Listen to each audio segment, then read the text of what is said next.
Hello, welcome back to Keep America Christian today. I had the amazing opportunity to interview with Adam Guillette, the head and president of Accuracy in Media. Here's the clip, hope you enjoy. Alright, so hi, my name is Dennis Simmons with Keep America Christian, and this is I'm Adam Guillette with Accuracy in Media. great, Adam. So what exactly do you do in Accuracy in Media? Sure, I'm the president of the organization. We're a 501c3 nonpartisan organization founded in 1969. We use a unique combination of hidden camera investigative journalism and cultural activism to hold bad public policy actors accountable. Okay, great. So I suppose let's go ahead and get into the questions. So, what in particular uh are the per se nonpartisan views of the Accuracy in Media that you hold, if that makes Well, sense? most of the work that we've done in the past year is related to education in one way, shape, or form.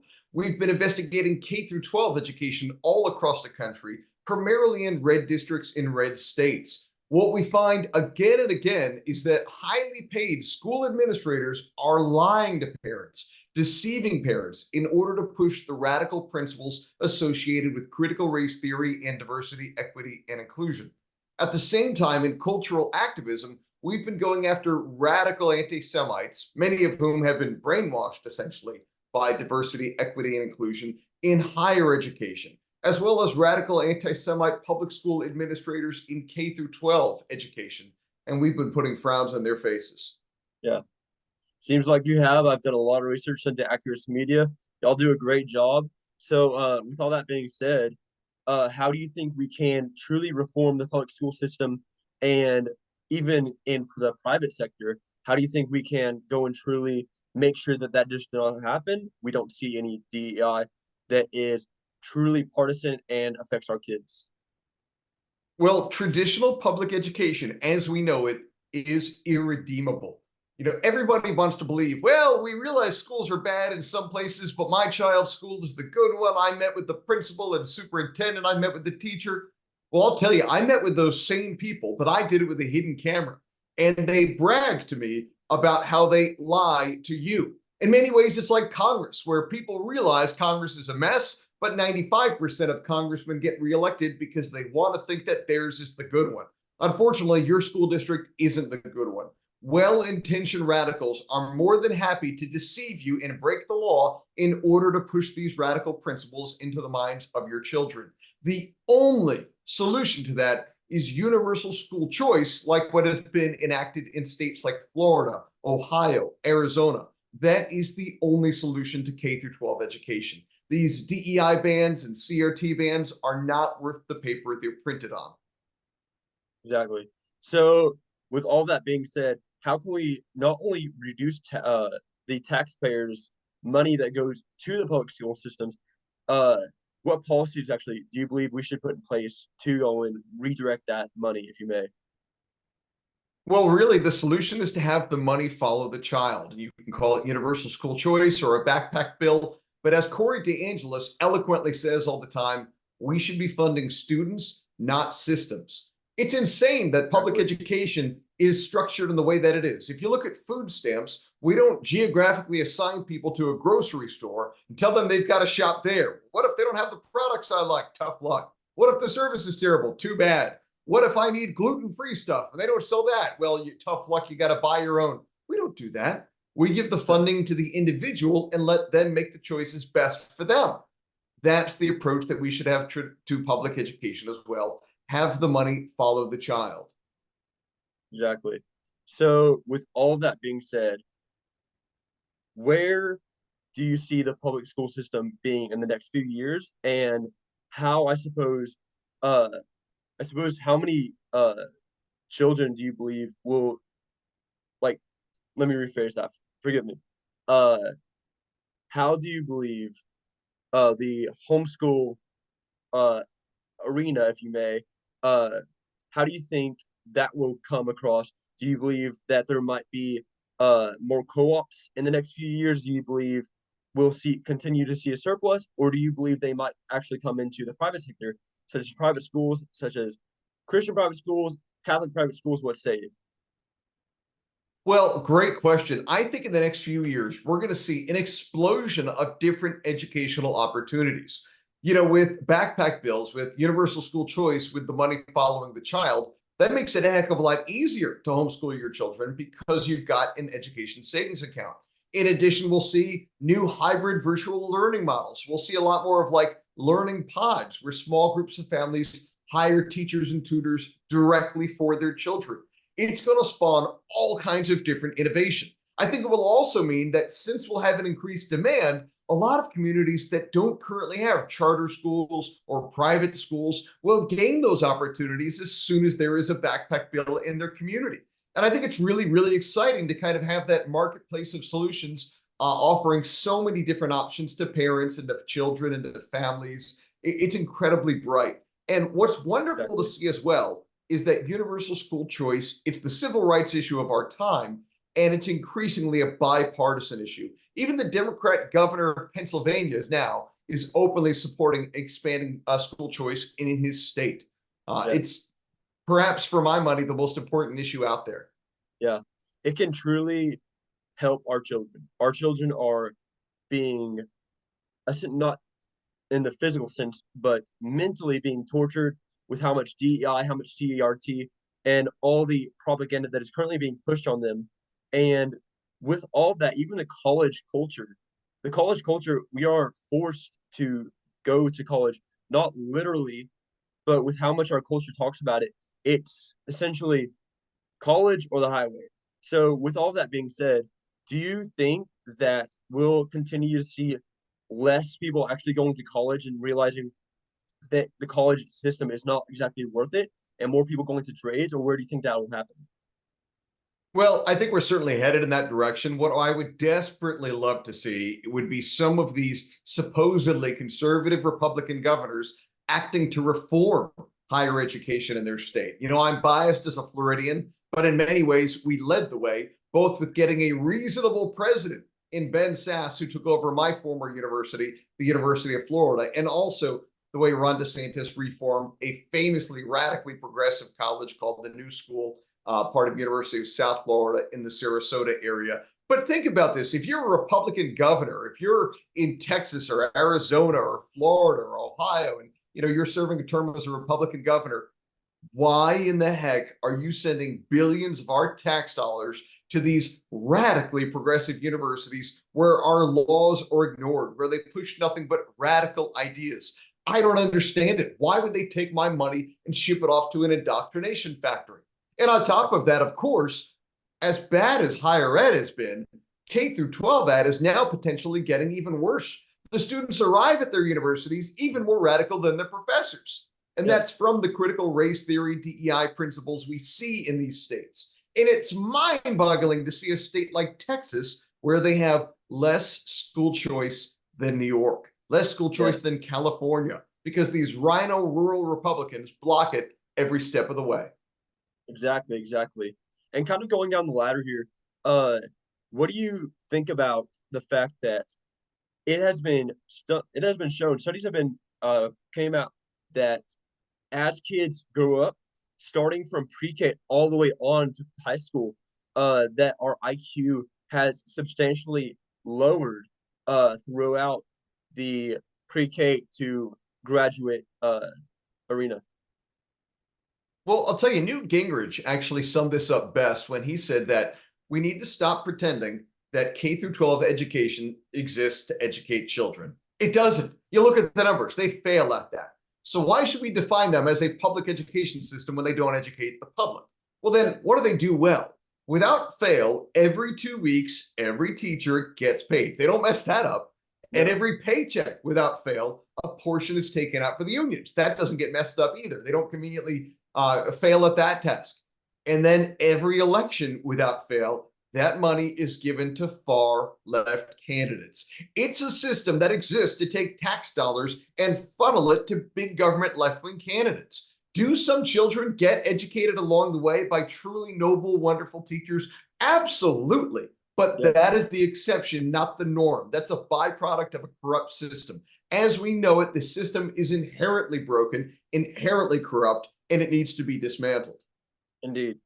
So why do you think that I believe it was Rockefeller, if I'm correct, that essentially created the 8-hour public school day, if you may?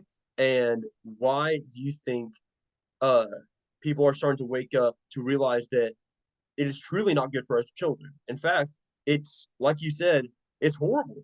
And people are realizing actually that homeschool and private school is 1,000 times better because you actually get to know what your children are being taught. It's not going into these indoctrination camps to learn this, this, and this, and this. And instead, you're actually learning math. You're learning grammar skills. You're learning public speaking, stuff that the average public schooler now just doesn't know how to do. In fact, even with social anxiety that has been linked with public speaking. So the more you speak in public, the less social anxiety you have. And with public schoolers in particular, their anxiety levels have gone through the roof in these past decade. And I suppose with all that being said, like what are your thoughts on that? Well, of all the tragedy that came from the pandemic, the upside, with a small upside by contrast, of course, was that parents opened their eyes to what was happening in public education. They saw via Zoom, they were spending more time day to day with their children, and they realized exactly what these schools look like and that they were far worse than they ever imagined. And that created a natural demand for school choice. And we saw politicians who are inherently followers. They are not leaders. We call these people leaders. They are not leaders, they are followers. And they saw that demand for school choice from angry parents who finally realized what was happening to their children each day. And it's because of that that states like Florida, Ohio, and Arizona got universal school choice. It created a dramatically increased demand for universal school choice legislation, and politicians stood to deliver that demand. In states like Texas, they still haven't done it because rural Republicans block school choice every step of the way, largely because the biggest employer in their district oftentimes is public education. But is the primary goal of public education to create jobs? I thought we were told that it was to educate the public. If we're Indeed. that desperate Yeah. to create make work jobs, we should hire some people to dig holes, hire other people to fill them in. At least that way, kids won't be getting propagandized from 8 to 4, from 7 to 3, or whenever the heck they're in class. My Yeah. gosh. And truly, once we have school choice, there will be charter schools, there will be private schools in their district. So those rural Republicans will have the upside of school choice. Yes. So in Florida, is that where you currently are? You reside? Yeah, I live in Northeast Florida. Okay. So are you currently in act of doing anything to further the school choice agenda and be able to, of course, like you said, uh, just let help people become more aware of that? And is there anything in that spectrum that you're doing currently as of now? Well, we have a team of hidden camera investigative journalists that are investing states and public education across the country. Literally, as we speak, two of my investigators are in one state right now investigating public education. Myself, I've personally been in over 250 school districts across the country, red districts in red states, where administrators brag to me about how they deceive parents and push these radical principles. I was Yeah. in a district in rural Tennessee, a 3-to-1 Trump Biden county, where an administrator bragged to me about how radically progressive their curriculum was from an equity point of view. You think the parents want that? You think the parents know that? Heck no. But that's what's happening in these rural communities. It's outrageous. Yeah, it truly is. It truly is. And the fact is, some Republicans see that. They know exactly what's going on, and yet they literally do nothing about it. We need to start holding these Republicans accountable and truly just not let this happen. But yet, time and time again, we vote in rhinos and we vote in these far left liberals who do, in the end, don't care about our children. And, it's just how can we continue, I guess, to rephrase kind of what I asked earlier? I mean, how can we go and actually promote that agenda even in Texas? Like, what per se, like, even that I can do to guarantee that parents know? Because as of now, some parents don't know. And Accuracy Media, Well, y'all do great work. But sorry, go ahead. thank you. Let me paint for you the roadmap. You know, 2 years ago, we released our hidden camera investigation into public education in Iowa, where we showed throughout the state administrators were lying to parents and breaking the law and pushing principles associated with critical race theory. The governor of their state, Kim Reynolds, was talking about our investigation to the media, and she said, I think the exact quote was, "It makes the case for school choice." And she introduced and she pushed universal school choice legislation in her state. Rural Republicans blocked it. She extended the legislative session 3 consecutive weeks trying to enact universal school choice. They kept blocking it. Eventually, when she finally gave up in the session, she endorsed primary challengers to the Republicans who blocked school choice and brought down a bunch of them, including the House Education Committee chairman. They went back in the next year, I think it was last year, and passed an even bigger universal school choice bill than they originally hoped for. The exact same thing is happening in Texas as we speak. We failed to enact it last year. So now Rick Perry and others have gone after these horrible Republicans. They already took out a bunch of them in primaries, but now some of them are still in runoffs. And later this or next month, there will be a chance for many people to bring down even more candidates who oppose universal school choice. And I can guarantee you, they're going to go back next year with a much better field of elected officials and push a much more aggressive universal school choice bill. And I, on a personal level, really think that they have a great chance of being successful. Exactly. Yeah. And even right now, I think, of course, people are realizing that school is just not good for you as far as the public school system. So we're actually seeing a trend right now with Gen Z in particular that they are waking up the older they get and they are leaning more to the right and they are waking up to how bad the school system is, how bad our food system is, how bad the government is. And do you see a substantial change in our government, in our country in the next couple of years?